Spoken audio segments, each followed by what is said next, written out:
Bonjour à tous, nous sommes vendredi 30 avril. Allez, on se retrouve et on commence surtout notre séquence sur la poésie. Donc aujourd'hui, c'est vraiment une introduction, on va voir un petit peu ensemble, on va se rappeler, parce que c'est des choses que vous connaissez quand même très bien de vos classes primaires, on va se rappeler ce que c'est qu'une poésie, ce qui est de la poésie, ce qui n'en est pas, la différence entre la poésie et la prose. Alors pour ça, on va partir de deux documents, un document qui est dans votre drive, que je vous montre ici. C'est un recueil que j'ai préparé déjà pour l'année dernière avec divers textes poétiques dont on va se servir. Et puis on va se servir aussi de votre manuel. Donc là, vous avez besoin d'aller chercher votre manuel rouge et de l'ouvrir, page 194. euh, oui, ou 196, j'ai un doute tout d'un coup, 194 je crois, à la page de Magma. Et donc on va commencer par regarder un petit peu tout ça. Donc là, vous avez à l'évidence un poème. Et puis, si on regarde la page d'à côté, ça, à l'évidence, ça n'est pas un poème. Mais pourtant, donc on appelle ça un poème, on va voir pourquoi, et ça, on appelle ça de la prose. Alors la différence, elle tient dans quelque chose de tout simple qu'on appelle la mise en page. Vous voyez ici, donc ça a l'air tout bête, hein, la phrase ne va pas jusqu'au bout de la ligne. On a des blancs partout. Ici, on a juste un mot, il se réveille à virgule, tout ça, un seul mot, virgule, éructa, un seul mot, virgule. On passe son temps à aller à la ligne. On passe son temps à sauter des lignes et on met des majuscules partout. Alors, c'est pas le cas ici d'ailleurs. Hein, un poème, il y a des règles plus ou moins strictes selon les siècles, mais en tout cas, là, c'est un poème moderne, on ne trouve pas de majuscules partout, mais on trouve des retours à la ligne absolument partout. En revanche, dans la prose, qu'est-ce qu'on constate? On constate que la ligne va d'un bord à l'autre de la page, mais ça ne suffit pas. Ce ne serait pas suffisant pour décider que ça n'est pas un poème, parce que je vais vous montrer justement, dans le recueil de poésie, vous allez voir, je vais à la fin, voilà. Ce petit poème ici, qui s'appelle Aux portes d'Aérea, c'est de la prose. Hein, la ligne, elle va bien du début jusqu'à la fin. Eh bien pourtant, c'est un poème. Ah, alors pour être sûr que ce qu'on a comme prose ici est ou n'est pas de la poésie, il faut encore se pencher plus près et lire. Donc on va lire. Les éruptions volcaniques. Lorsqu'il remonte à la surface, le magma forme des poches sous la croûte terrestre, puis jaillit par des fissures. Les volcans ainsi créés crachent des nuages blancs de vapeur et de gaz, des cendres et des scories, petits fragments de roches et de lave, ainsi que de petites bombes de lave durcie. Je ne vais même pas jusqu'à la fin, je sais qu'ici j'ai plutôt un texte documentaire. Maintenant que vous êtes extrêmement familier des contes de fées ou des épopées d'Ulysse, vous savez bien que les récits d'aventure, par exemple, ne sont pas de la poésie. En revanche, si je vais lire ce texte, qui est tout à fait en prose ici aussi, hein, regardez. Aux portes d'Aérea. L'heureux temps. Chaque cité était une grande famille que la peur unissait. Le chant des mains à l'œuvre et la vivante nuit du ciel l'illuminaient. Le pollen de l'esprit gardait sa part d'exil. Mais le présent perpétuel, le passé instantané, sous la fatigue maîtresse, ôtèrent l'hélice. Marche forcée au terme épars, enfants battus, chaumes dorés, hommes sanieux, tous à la roue. Visée par l'abeille de fer, la rose en larmes s'est ouverte. Alors j'ai pris exprès ce poème qui est vraiment très difficile à comprendre parce qu'on a l'impression au début, on pourrait presque se faire avoir. L'heureux temps, bon, bah ça c'est un complément circonstanciel, pas de problème. Chaque cité était une grande famille que la peur unissait, le chant des mains à l'œuvre et la vivante nuit du ciel l'illuminait. On peut croire qu'on commence à nous raconter une histoire. Mais quand on lit la suite, oulala, en fait c'est une succession d'images, un peu comme si on était dans un rêve. J'aime beaucoup d'ailleurs la dernière phrase. Et on peut rêver ou on peut imaginer tout ce qu'on veut avec ces mots qui sont là. Alors ensuite, on peut voir que, si on étudiait, plus précisément, hein, ce sont des mots qui ne sont pas très positifs. Donc quand je dis imaginer tout ce qu'on veut, peut-être pas tout ce qu'on veut, il y a quand même quelques petites choses, hein. Marche forcée, enfant battu, tous à la roue, ça c'est peut-être pas très positif. Puis on a le mot larme par exemple là. Mais en tout cas, on peut rêver à certaines significations et on voit bien que ce petit texte en prose ne nous raconte pas une histoire, mais cherche à nous faire partager des sensations, des sentiments. Donc c'est ça la poésie. La plupart du temps, ouf, heureusement pour nous, on reconnaît la poésie du premier coup d'œil, au fait qu'on a donc des lignes qui ne vont pas jusqu'au bout. Donc c'est le cas ici, c'est le cas dans ces poèmes-là qui sont dans les pages d'après. Là, il y a même un petit, jeu avec l'écriture, du point d'exclamation que vous voyez dans «plus, plus, plus». On peut se dire que cet auteur-là, il s'est pas tellement, tracassé, hein, ça c'était pas un poème très difficile à faire. Oui, mais fallait y penser. Donc il y a des poèmes qui sont des petits clins d'œil rigolos aussi. Les haïkus, peut-être connaissez-vous, donc ce sont, voilà, on vous dit une forme poétique japonaise, de 3 vers seulement, donc quelque chose de très court. Là, on distingue bien une forme avec des strophes, des blancs entre chaque strophe, des vers, c'est-à-dire des lignes qui ne vont pas jusqu'au bout. Voilà, donc je vous introduis déjà quelques termes qu'on va revoir juste après comme strophe et vers. Voilà, ici même chose et puis on peut même faire des poèmes qui ressemblent à des dessins, pourquoi pas? Vous reconnaissez, une petite, araignée ici. Heu, un autre dessin ici avec comme, un palmier, le tronc ici et puis les branches ou peut-être voulez-vous voir une fleur? Bah oui, c'est possible. Voilà, donc la poésie déjà, on repère à la mise en page que c'est de la poésie et puis attention, parfois c'est trompeur, il faut aller voir un petit peu plus que la mise en page parce qu'il existe donc de la poésie en prose, c'est-à-dire en texte comme ceci. C'est évidemment pas du tout le plus courant et surtout ça correspond au XXe siècle. Avant le XXe siècle, c'est inimaginable de faire des poèmes de ce type, également inimaginable de faire des poèmes en forme de dessin d'ailleurs. Alors donc justement, nous allons commencer à voir un petit peu de vocabulaire de la poésie en allant regarder la page 107 de votre manuel. Donc la poésie se distingue de la prose, c'est ce que je viens de vous montrer, par l'écriture en vers et ou une forme et une disposition particulière sur la page. D'accord? Donc il existe des poèmes en prose, mais c'est vraiment très rare. Donc on va retenir surtout que la poésie, elle se distingue par une mise en page. Et donc le fait que la ligne n'aille pas de bout en bout, hein, de gauche à droite, eh bien on va appeler ça du coup un vers. D'où le mot de versification que j'ai cité tout à l'heure, qui est l'art de faire des vers, d'écrire des vers. Alors, le rôle des poèmes donc. Alors là, je vous donne cette leçon à apprendre et on l'explique en même temps. J'attends de vous que vous reteniez bien ce qui est en caractère gras, hein, dans votre livre. Donc les poèmes, à quoi ils servent? Donc ils ne racontent pas une histoire, ça peut arriver, mais c'est pas le plus courant. Surtout donc ils cherchent à s'adresser à notre sensibilité.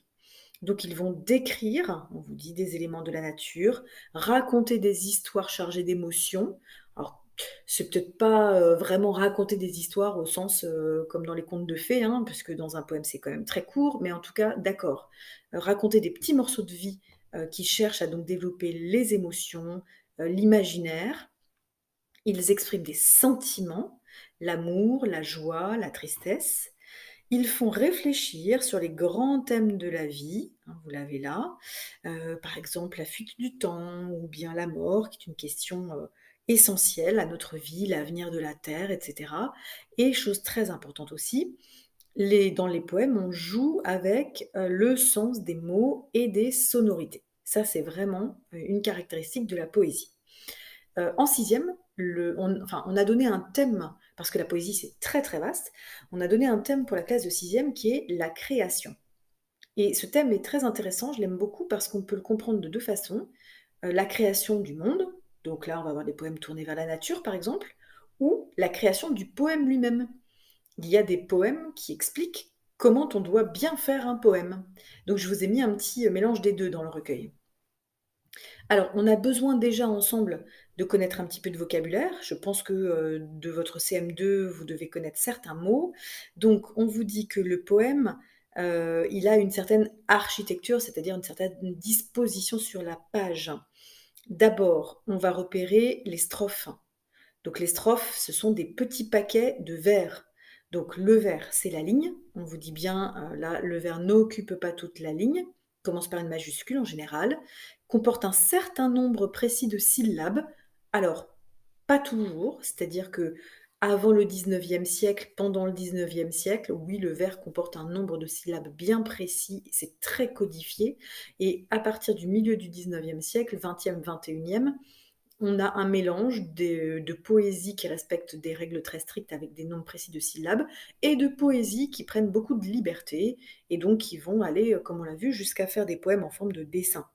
Mais donc, sur la plupart des poèmes que vous rencontrerez, on a donc un nombre précis de syllabes dans chaque vers. On vous dit qu'un vers ne correspond pas nécessairement à une phrase. Et oui, parfois une phrase se compose de 4 vers par exemple et fait une strophe complète. Donc la strophe, c'est le regroupement de plusieurs vers. Alors on vous met ici quelques termes, j'y reviendrai dans la leçon. Quand 4 vers sont regroupés, on appelle ça un quatrain, 3 vers, un tercet. Donc là, ce sont les nombres latins qui sont là, hein, 4, quatrain, ter, en latin tertri, c'est 3. Donc voilà, 3 strophes. Et comment est-ce qu'on voit une strophe? Eh bien, elle est séparée de la strophe qui suit par un blanc sur le texte, bien sûr. On vous parle ici du calligramme, donc le poème en forme de dessin, inventé par Guillaume Apollinaire. Donc qu'est-ce qui est encore indispensable? Dans un poème, ce qui est indispensable, c'est la musique, la sonorité, les sonorités. Donc par exemple, les rimes. Vous connaissez très bien ce que sont les rimes, hein. Ce sont des sons qui reviennent à la fin du vers. On va voir que les rimes, elles ont une disposition, il y a 3 dispositions possibles pour les rimes. On verra ça ensemble dans la vidéo de demain. Et puis, quand on veut faire des répétitions de sons à la fin du vers, donc ça s'appelle des rimes, mais on peut faire aussi des répétitions de sons dans le vers. Si ce sont des répétitions de consonnes, on appellera ça allitération. Donc là, ça fait partie du vocabulaire à apprendre, mais surtout, vous allez le retenir mieux quand on l'aura beaucoup employé dans des analyses de texte. Et si c'est une répétition de voyelles, donc voyelles, c'est A, E, I, O, U, mais en fait, on va aussi ajouter OU, un, en, on, hein, toutes les nasales, comme on les appelle. Donc toutes ces voyelles, on appellera ça, la répétition de toutes ces voyelles, ce sera des assonances. Donc voilà, on aura l'occasion de revoir ces termes-là. Et puis enfin, quand on fait de la poésie, on aime jouer avec les mots, on aime créer des images et on aime aussi créer des associations de mots entre eux qu'on appelle les champs lexicaux. On a déjà vu ensemble ce que sont les champs lexicaux parce qu'on en a vu dans Homère. On avait vu les champs lexicaux de la violence, quand le cyclope, par exemple, mange les compagnons d'Ulysse, et bien là, on va avoir des champs lexicaux beaucoup plus positifs du coup, puisqu'on est dans la création du monde ou création poétique. Ces images, on appelle ça aussi des figures de style.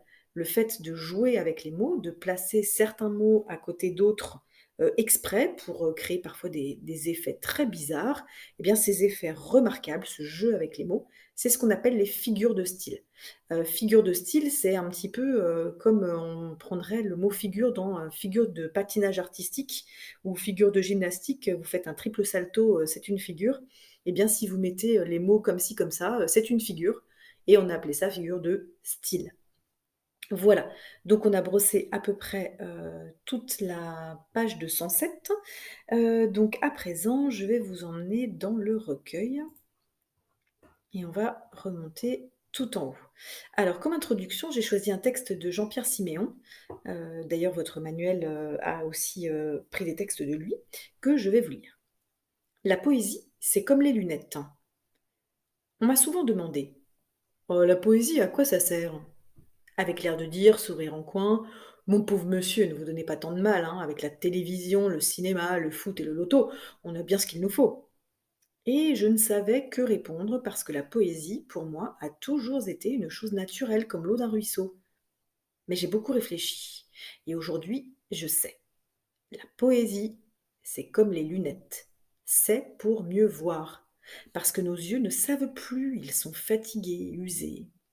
Croyez-moi, tous ces gens autour de vous, ils ont les yeux ouverts et pourtant, petit à petit, sans s'en rendre compte, ils deviennent aveugles. Il n'y a qu'une solution pour les sauver, la poésie. C'est le remède miracle.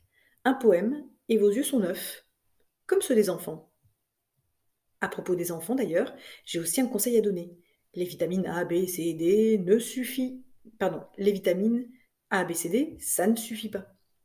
Si on ne veut pas qu'en grandissant ils perdent leurs yeux magiques, il faut leur administrer un poème par jour, au moins. Voilà, donc c'est ce qu'on va faire. On va lire de la poésie et vous allez avoir l'occasion d'avoir si vous le souhaitez en tout cas, un poème par jour au moins. Alors, je vous ai rangé, les poèmes dans un ordre, chronologique. Donc, vous voyez, «Le temps a laissé son manteau de vent, de froidure et de pluie», par exemple, c'est le premier poème que nous étudierons et c'est le 15e siècle. À côté, je vous ai mis un poème du 16e siècle, que je vais vous lire. Donc, celui de Charles d'Orléans, je ne vous le lis pas parce qu'on va l'étudier, très bientôt, mais celui d'à côté, je vais vous le lire. Je ne vais pas vous lire tous les poèmes, hein, du recueil, mais c'est pour que vous sentiez cette histoire de syllabes, de nombre de syllabes. On lit la poésie, les vers de poésie, pas tout à fait comme on lirait de la prose. Vous allez voir, vous allez trouver un rythme parce que je lis d'une certaine façon qui marque le vers un petit peu, comme si on avait une batterie qui marque bien les pieds et les syllabes. Et vous allez entendre naturellement les rimes à la fin du vers. Vous pouvez suivre la lecture en même temps. Je te salue, ô terre porte-grain, porte-or, porte-santé, porte-habit, porte-humain, porte-fruits, porte-tour, mère, belle, immobile, patiente, diverse, odorante, fertile, vêtue d'un manteau tout damassé de fleurs, passementé de flots, bigarré de couleurs. Je te salue, ô cœur, racine, base ronde, pied du grand animal qu'on appelle le monde, chaste épouse du ciel, solide fondement, des étages divers d'un si grand bâtiment. Je te salue, ô sœur, mère, nourrice, hôtesse du roi des animaux. Tout, ô grande princesse, vit en faveur de toi. Tant de cieux tournoyants portent pour t'éclairer leurs astres flamboyants. Le feu pour t'échauffer sur les flottantes nues tient ses pures ardeurs en arcade étendue. L'air pour te rafraîchir se plaît d'être secou, hors d'un aspre boré, hors d'un zéphyr doux. L'eau pour te détremper de mer, fleuve, fontaine, entrelace ton corps tout ainsi que de veines. Et donc, vous voyez, j'ai mis des points de suspension, ça veut dire que le poème n'est pas fini, il y a beaucoup d'autres vers derrière. Et vous voyez aussi, il n'y a pas de strophe, c'est tout à la suite. Alors, un autre poème de Nicolas Boileau, on est au XVIIe siècle, siècle de Louis XIV. Vous voyez, il s'appelle «L'art poétique». Donc Nicolas Boileau explique dans sa très, très longue poésie, dont c'est un extrait aussi, comment on doit faire un poème si on est, un poète du XVIIe siècle. Travaillez à loisir, quelque ordre qui vous presse. Ne vous piquez point d'une folle vitesse. Un style si rapide et qui court en rimant marque moins trop d'esprit que peu de jugement. J'aime mieux un ruisseau qui, sur la molle arène, dans un pré plein de fleurs lentement se promène, qu'un torrent débordé qui, d'un cours orageux, roule plein de graviers sur un terrain fangeux. Hâtez-vous lentement et sans perdre courage, 20 fois sur le métier remettez votre ouvrage. Polissez-le sans cesse et le repolissez. Ajoutez quelquefois et souvent effacez. Alors là, ça mérite une toute petite explication. Donc pas une analyse de texte, mais une explication de quoi ça parle. Donc, Nicolas Boileau donne des conseils à un poète. Travaillez à loisir, ça veut dire travailler autant que vous voulez. Même donc si vous êtes pressé par des choses à faire, des ordres, voilà. Il dit faites de la poésie autant que vous voulez. Par contre, il déconseille la folle vitesse et donc le style rapide. Hein, parce qu'il dira oh, ça va pas être bien votre truc, vous aurez moins d'esprit là-dedans. Et donc ensuite, il fait une longue métaphore, c'est-à-dire une longue image. Il compare la poésie, le vers, à un ruisseau. Il dit j'aime mieux un ruisseau qui se promène lentement dans un pré de fleurs et sur la molle arène, ça veut dire le sable mou. J'aime mieux ce ruisseau, donc tout tranquille, c'est-à-dire un vers tout tranquille, quelqu'un qui prend le temps vraiment de faire son poème sans se presser. Il préfère ce poète-là, qui ne se presse pas, au poète qui serait comme un torrent débordé. Donc on vous parle le cours du torrent, hein, c'est donc les flots du torrent qui seraient comparables à ceux d'un orage, les flots qui roulent et qui roulent avec du gravier sur un terrain plein de boue. Voilà, donc il dit en gros, Quand on fait de la poésie, on ne se presse pas, on laisse le vers couler tranquillement. Et puis alors là, il y a quelque chose de très contradictoire, hâtez-vous lentement. Donc normalement quand on se hâte, quand on se presse, eh ben, on ne va pas vite du coup. Donc hâtez-vous lentement, et il donne cette contradiction, dépêchez-vous, mais dépêchez-vous de ne pas vous dépêcher. Voilà. Ce qui se traduit en latin par festina lente qui est, une des devises, assez connues. Donc hâtez-vous et sans perdre courage, 20 fois sur le métier remettez votre ouvrage. Alors là, il s'agit d'une autre métaphore, c'est une métaphore du métier à tisser. Donc le métier à tisser, c'est une grande structure de bois dans laquelle on passe des fils et puis à la fin, ça donne une tapisserie. Donc la tapisserie, c'est l'ouvrage. Donc il dit 20 fois recommencer. Voilà, remettez votre ouvrage sur le métier et recommencez. Donc polissez-le, hein, du verbe polir, repolissez-le, refaites, refaites, refaites. Alors polir, c'est un petit peu, bizarre pour le métier. D'ailleurs, peut-être que je me trompe, c'est peut-être pas le métier à tisser, c'est peut-être un autre métier, un autre outil. En tout cas, ça reste un outil. Voilà, il faut, repolir le poème, le reciseler, le retravailler et ultime conseil avant que j'ai coupé le poème, ajouter quelquefois, ça veut dire peut-être qu'on peut ajouter des vers parfois, souvent effacer. Donc là, Boileau, il dit que souvent les poèmes sont trop longs et trop mal faits et que quand on se corrige soi-même, mieux vaut enlever et ne pas trop ajouter. Donc voilà pour ce très beau poème. Et ensuite, par exemple, on a, Art poétique de Paul Verlaine. Donc Art poétique, vous voyez, c'est une réponse à Nicolas Boileau 2 siècles plus tard. Le titre est quasi identique. Paul Verlaine, c'est un très célèbre, poète du 19e siècle, et qui a donc lui aussi décidé d'enseigner comment on doit faire de la poésie selon lui. De la musique avant toute chose, et pour cela préfère l'impair, plus vague et plus soluble dans l'air, sans rien en lui qui pèse ou qui pose. Il faut aussi que tu n'ailles point choisir tes mots sans quelque méprise, rien de plus cher que la chanson grise où l'indécis au précis se joint. C'est des beaux yeux derrière des voiles, c'est le grand jour tremblant de midi, c'est par un ciel d'automne attiédi le bleu fouillis des claires étoiles. Car nous voulons la nuance encore, pas la couleur, rien que la nuance. Oh, la nuance, seule fiance, le rêve au rêve et la flûte au corps.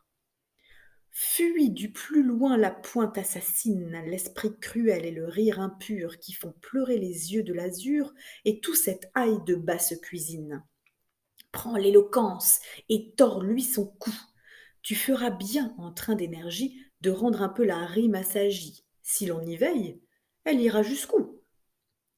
Oh, qui dira les torts de la rime? Quel enfant sourd ou quel nègre fou nous a forgé ce bijou d'un sou qui sonne creux et faux sous la lime?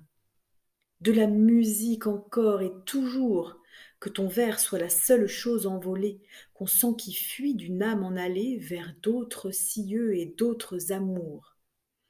Que ton vers soit la bonne aventure éparse au vent crispé du matin, qui va fleurant la menthe et le thym, et tout le reste est littérature. Alors de la même façon, je vous explique un petit peu ce que veut dire Verlaine. Donc pardon. Comme vous le voyez, de la musique avant toute chose. Donc ce que Verlaine veut dans un poème, c'est la musique du vers, donc des sons, des sonorités. Et pour cela préfère l'impair. Lui, il aime les vers de pied impair, c'est-à-dire juste avant lui, on forgeait surtout des vers de 6, 10, enfin allez, 6, 8, 10 ou 12 syllabes, et lui, eh bien, il dit: mais non, on peut faire 9, on peut faire 11. Pourquoi est-ce qu'on se limiterait à des nombres pairs systématiquement?» Donc voilà, il vante le mérite de ce qui est impair, il vous dit: «C'est plus léger», voilà, sans rien qui pèse ou qui pose. Ensuite, il donne des conseils encore. Choisir les mots. Alors dans ce qu'on peut choisir comme mot, voilà, on peut parler des beaux yeux, on peut parler du grand jour, on peut parler du ciel d'automne, on peut parler des étoiles, voilà. Voilà les thèmes qu'il aime. Vous voyez, on est vraiment dans la création poétique. Ensuite, qu'est-ce qu'il veut? Il dit: «On veut de la nuance, pas la couleur, juste la nuance». Donc ça veut dire la nuance, c'est quelque chose de plus léger, de plus subtil. Donc on va pas colorier avec un gros rouge vif, non, non, non, non, non. On va mettre des petites nuances de rouge. Il faut que ce soit, léger et beau. Là, il parle de rêve, il parle de sonorité, donc seule la nuance, donc cette légèreté va pouvoir, donner, une alliance entre le rêve, la flûte, le corps, donc tout ça, c'est le rêve, c'est l'image, tout ce qui arrive dans notre tête quand on rêve. La flûte et le corps, c'est la fameuse musique qu'il aime dans ses poèmes. Donc tout ça, c'était les conseils de ce qu'il fallait faire. Et après, c'est les conseils de ce qu'il ne faut pas faire. Fuis du plus loin la pointe assassine, l'esprit cruel, le rire impur, etc. Donc il ne veut pas que dans les poèmes, on en profite pour faire des règlements de compte avec d'autres poètes. Et ça se faisait beaucoup au XVIIe et au XVIIIe siècle, au XVIIIe siècle notamment avec un certain Voltaire. Donc Verlaine dit: La poésie, c'est pas pour les règlements de compte», et il traite ça de ail de basse cuisine. Je vous rappelle que le mot ail, l'ail c'est très bon, mais c'est puissant comme goût, donc c'est pas considéré comme quelque chose de très fin.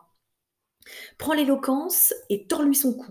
Donc pareil, on n'est pas en train de faire un poème pour expliquer quelque chose de très compliqué. On fait pas d'éloquence, on fait pas une démonstration. Alors il est peut-être un tout petit peu en train de faire une démonstration, lui, de comment on fait un poème, mais c'est quand même pas une démonstration de A plus B, pourquoi on doit partir en guerre ou pas partir en guerre, par exemple, contre les Prussiens au XIXe siècle. Alors il dit aussi: «Bon, la rime, on va la sagir un peu, hein. Si l'on y veille, elle ira jusqu'où?» Parce qu'il y avait des gens qui étaient des champions des rimes les plus longues du monde, et donc Verlaine dit: «Non, mais la musique, oui, la rime, oui, mais on n'est pas, voilà, on n'est pas là pour faire, des rimes trop compliquées». C'est ce qu'il dit aussi, ici. Alors ne soyez pas choqués par le mot nègre. Au XIXe siècle, c'est la façon, commune de dire un noir. Donc voilà, il y a pas de choses racistes là-dessous. Il parle juste, d'un esclave noir qui forgerait, des bijoux. Voilà, c'est à recaser dans le contexte du XIXe siècle, hein. On a encore une métaphore, comme celle de Boileau avec le métier, la lime, et cetera. Donc il revient à la fin sur la musique, et il dit que son vers, voilà, doit être comme un vers qui dit la bonne aventure, c'est presque, un vers capable de prédire l'avenir, un vers magique, et tout le reste est littérature, ce qui veut dire: «Et le reste, ça ne m'intéresse pas». C'est une façon de dire ça de façon, humoristique. Voilà, j'arrête mes lectures pour aujourd'hui. Il y a d'autres, poèmes encore en dessous que j'aurai l'occasion de vous lire. Vous apprenez le cours, de cette page 207, ce qui est donc, en caractères gras. Vous retenez, ce qu'on a dit dans cette vidéo et ça ira très bien. Et bien du coup, je vous souhaite une bonne journée.